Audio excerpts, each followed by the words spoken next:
কেশবপুর উপজেলা আওয়ামী লীগের দপ্তর সম্পাদক উপজেলা পরিষদের নবনির্বাচিত চেয়ারম্যান মফিজুর রহমান মফিজের বিরুদ্ধে মিথ্যা বানোয়াট ষড়যন্ত্রমূলক অভিযোগের প্রতিবাদে সংবাদ সম্মেলন অনুষ্ঠিত হয়েছে। উপজেলা আওয়ামী লীগের আয়োজনে দুপুরে দলীয় কার্যালয়ের সংবাদ সম্মেলনে লিখিত বক্তব্য পাঠ করেন মফিজুর রহমান মফিজ। এছাড়াও বক্তব্য রাখেন উপজেলা আওয়ামী লীগের সভাপতি এস.এম. রুহুল আমিন, যুগ্ম সাধারণ সম্পাদক মাস্টার আব্দুস সামাদ, সাংগঠনিক সম্পাদক গৌতম রায় সহ আরও অনেকে।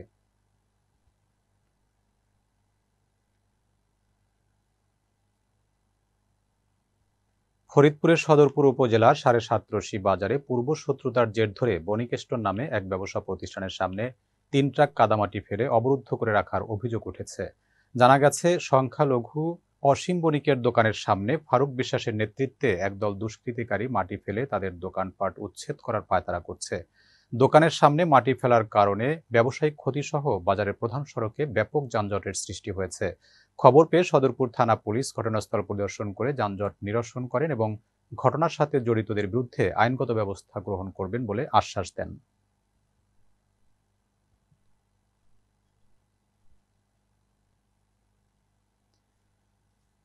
ঢাকা-চট্টগ্রাম মহাসড়কের নারায়ণগঞ্জ সিদ্ধিরগঞ্জের মিরসরাইল মোড়ের দক্ষিণ পাশে ফুটপাতের ৩ শতাধিক দোকান থেকে প্রতিদিন ৩০০ টাকা করে চাঁদাবাজির অভিযোগ পাওয়া গেছে।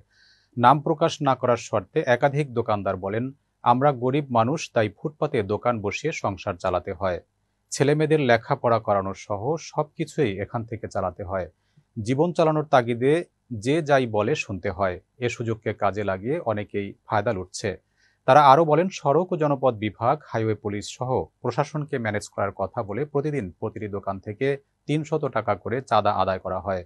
তারা জানান, নাসিক ১ নং ওয়ার্ড কাউন্সিলর আনোয়ার ইসলামের সেকেন্ড ইন কমান্ড মাসুদের নিয়ন্ত্রিত চাঁদাবাজ জামাল, নাইম, সাদ্দাম এসব চাঁদাবাজি করছে।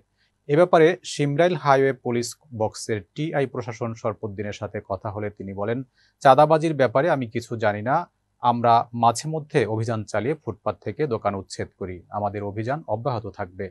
ঢাকা-চট্টগ্রাম মহাসড়কের চিটাগাং রোডে জনসাধারণের চলাচলের রাস্তা ফুটপাত দখল করে কোটি টাকার এ চাঁদাবাজি নিয়মিতভাবে চলছে। মহাসড়কে যানবাহন ও পথচারীদের চলাচলে বিঘ্ন ঘটছে। প্রায় ৩ শতাধিক দোকান থেকে প্রতিদিন ৯০,০০০ টাকা চাঁদা আদায় করা হচ্ছে। সিদ্ধিরগঞ্জ থানার অফিসার ইনচার্জ আবু বকর সিদ্দিক বলেন, চাঁদাবাজির বিষয়ে আমার জানা নেই, অভিযোগ পেলে ব্যবস্থা নেওয়া হবে।